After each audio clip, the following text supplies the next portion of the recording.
Hi, I'm Kevin. This is Grace, and we are The Stories. We're comparing Kenyan and American cultures to see what's different, but also what's similar. Today we're talking culture shock. Last week, Grace talked about her shock at working in America. So now it's my turn. I'm going to talk about some things that maybe shocked me on my first visit to Nairobi. Culture shock number one, getting off the plane, you just walk right out onto the tarmac. And specifically with Swiss Air, we used the back door. And that was a culture shock to my own country. Have you not done that before? Not with the other flights, no. Really? No. So that wasn't as shocking for me because I have taken a flight from New York to Burbank Airport in the Los Angeles area, and frequently I get a seat towards the back of the plane because I know that they let you off out the back as well as the front. Then the terminal itself, the arrivals terminal, feels like a temporary building. It's like maybe someday they'll build a real building. That's true. But I will say this, going through customs was so simple. I had no problems. I don't know if other people do when they fly through. The people were friendly. Everyone wanted to know where I was going, what I was doing. I think going through American customs, even myself as an American citizen, I always feel a little bit like, oh, I've got to make sure I say the right thing. I've got to, everything's got to be precise. And with this, it was just like, oh yeah, welcome, come on in. Jambo Bwana. No, please. I will say that some things that some people find shocking, I think, about Nairobi are things that I've experienced here in New York City. Like getting out of the terminal and you got to figure out now how to get to where you're going. And there are all these people standing out there who want to take you in their car, in their taxi, and take you to wherever you're going. And my New Yorker brain is saying, oh, all these people are going to overcharge me. I need to make sure I find a real taxi or an Uber or something like that. Now, something that did shock me is how prevalent Uber is. Uber is like everywhere in Nairobi. It's so easy. It's so easy to get an Uber. They'll get you where you're going, no problem. And it's really inexpensive. I was very shocked by that. I mean, we were routinely paying what's essentially $3 for an Uber ride across the city. You can actually pay the Uber drivers in cash in Kenya. Which is amazing. So good. Which is nice. But this does bring us to traffic. Yay. There is a lot, there can be a lot of traffic in Nairobi, depending on the time of day, depending on the weather, depending on the whims of the police. That's true. They don't have a whole lot of traffic lights, which I think is fine. There are lots of traffic circles or Roundabouts. yeah, roundabouts. Why was I blanking on that word? And there are increasingly, because they're in the process of building all of these things, there are increasingly bypasses and superhighway type things that they're putting all over the city. So it's getting much, much easier to get around the city. I was shocked by how Kenyans greet people. This takes a few different forms, but mostly what I'm talking about is everyone shakes everyone's hands. You don't think this is surprising? It's normal. It's normal. Yeah. You're meeting somebody for the first time, and we shake hands in America, although although in COVID times, maybe not as much, all right? But generally speaking, we meet somebody, we're going for a job interview or something of that nature. Yeah, absolutely, we definitely shake hands, But everyone shakes hands. And I noticed this especially as I was meeting your family. Your mom would shake my hand. Oh, Kevin, how are you? How's everything? Your aunt would shake my hand. Every time I saw your dad, of course, he was like, oh, hello, how are you? Whatever. I don't know, you're very... Oh, man, okay. Culture shock. I guess I didn't really think about this going in, but Kenya generally is a very Christian country. Yes. I don't know what the figure is, but it's over 90%, I think, of people in Kenya Yeah, that's like are Christian. And when I say Christian, it's not like, we go to church on Easter and Christmas and that's it. No, people in Kenya are serious about it. And they will pray all the time. You arrive at somebody's house. Oh, I'm so glad you're here. Please, let's pray. Let's join together in a word of prayer. Yeah. Yeah. Yeah. People can practice whatever they want to practice, but it does seem a little like, oh, I should have known going in that was going to happen a little more than Should have told you. Yeah, I wish I knew. Oh, we're going to pray. And it's not like it's praying for somebody getting there, praying for the meal, praying when somebody leaves. You pray in the morning for your day. So you're like, oh, I'm going to travel to this place, praying for journey masses to get to that place safely.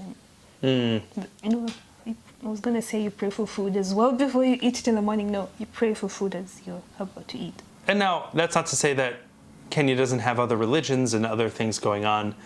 Formality. This surprised me a little bit too. And I think it bleeds a little bit into when Grace and I first started dating. That I always perceived there was a bit of formality around how Grace would speak. And are you having a shock right now? I just thought that was a Grace thing. Well, that tends to be the case for Kenyans generally, it seems to me, that Kenyan English is a more formal English, actually. What are the words that we keep pointing out? Oh, whereby. The word whereby, it gets used a lot. And I don't know that it gets used properly or not. Grace and I sometimes joke about it a little bit. But the word whereby, like an American would whereby, unless you're a lawyer or something, you wouldn't use that word necessarily. I'm a big fan of the word kindly as opposed to please. It seems to me that when you say kindly, what would you say? Kindly subscribe to this channel. Sure, kindly subscribe to this channel. Yeah. There's something about it that's like, be kind by doing this thing. When we say please do this, it, I think, has the connotation of, it would please me if you would do this thing. Yeah. What I did notice in Kenya is how welcoming they are. And I don't just mean that they're warm, welcoming people. They use the word welcome a lot. Karibu, karibu, karibu. Karibu. And I'd have to be like, well, they're saying welcome, which is also like, you're welcome. Do I then just say thank you?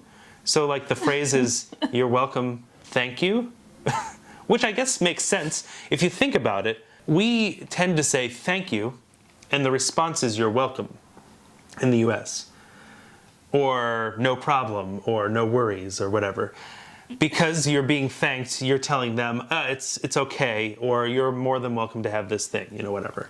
In Kenya, it's the reverse. Somebody welcomes you, and you thank them for welcoming you, I guess, in a way. So the welcome in this perspective is, welcome to my space. Yeah.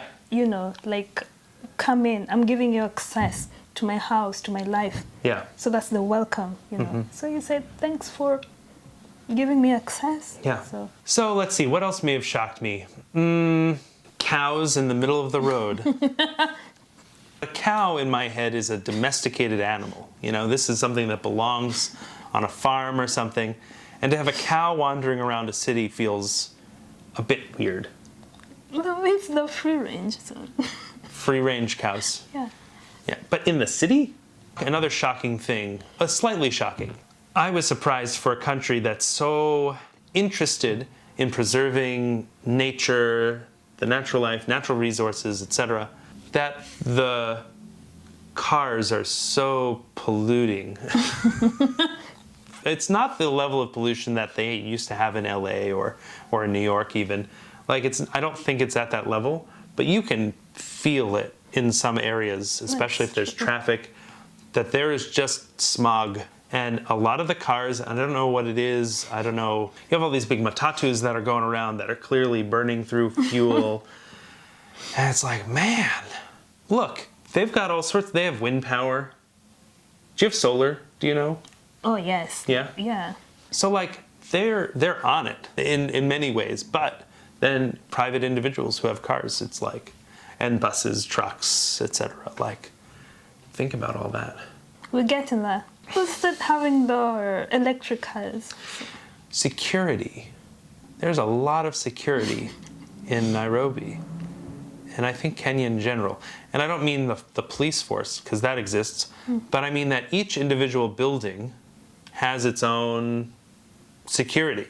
A guy is in a gatehouse maybe, or there's a section of houses, like a development, will have somebody at the front of it, like a gated community in the United States, I guess. And at first I was a little shocked by this, because I'm not used to having to stop at a gatehouse and talk to a guard and say why I'm there and all that stuff. Although I got very good at saying, just like kopoa, and having the security guard be like, poa sana, because he's just surprised that I knew what I was saying. I don't know much beyond that, but... and then I would immediately start speaking in English because I didn't want to try to... But then I got to thinking, well, actually in New York, we do have that in a lot of buildings. Yes. It's just we're not driving, so it's not the same thing. You walk into a building and there's somebody there at the front who's going to let you in or not let you in.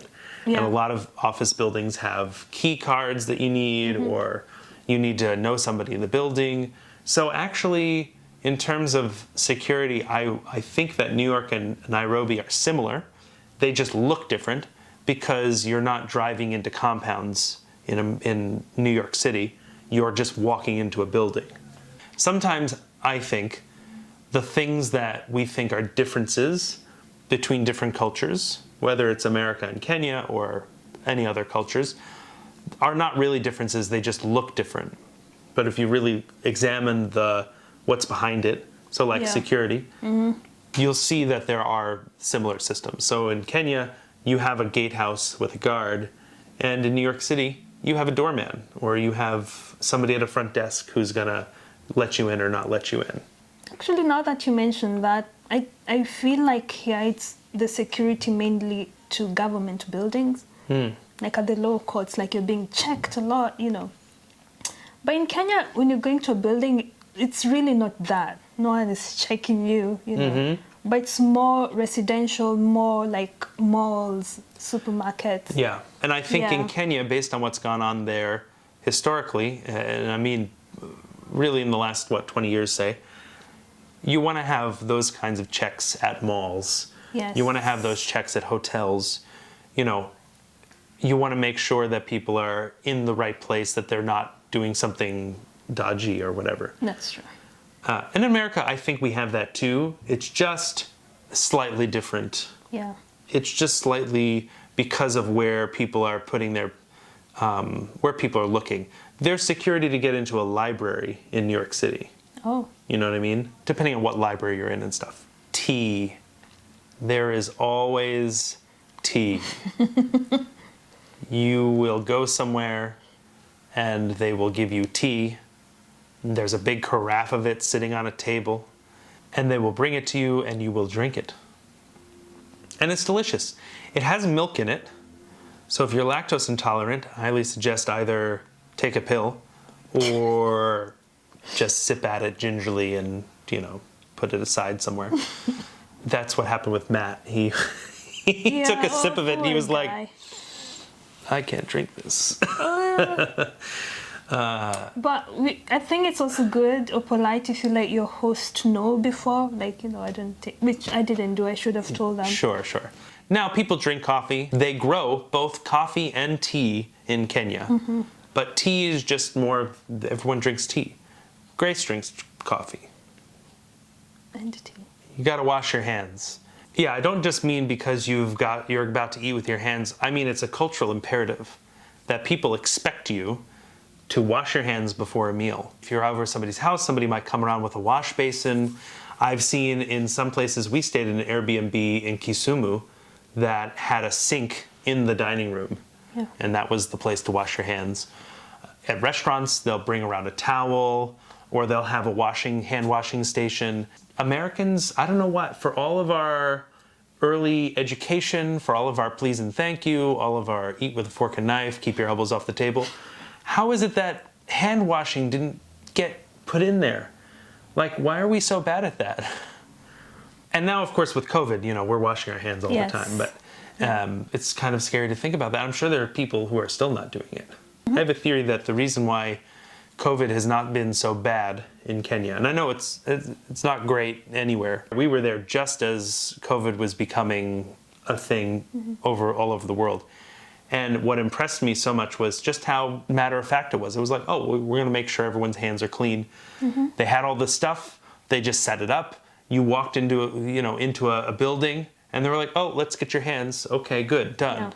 Yeah. And it was so easy because they already had the culture. If you've been to Nairobi or you're from Nairobi and you think that there are some shocking things that we should know about, let us know, put it in the comments or find us on social media. All the links are down below in the description. And you'll also find the link to my Patreon, where if you become a member, thank you, you'll get access to all sorts of behind the scenes stuff, as well as some bloopers, other things I'm working on. There are a lot of different levels. I have a level for teachers. I've got a level for people who like music. So hop on there, check it out, tell your friends, and share this video. If you'd like to see more of this kind of videos, be sure to subscribe, like, and wash your hands. It's a good practice. Not Is a that culture shock. important for them? If they like this video, they should wash their hands. Until next time, bye. Go Harry. There's always family first. While others may be rich of pocket, we are rich of heart.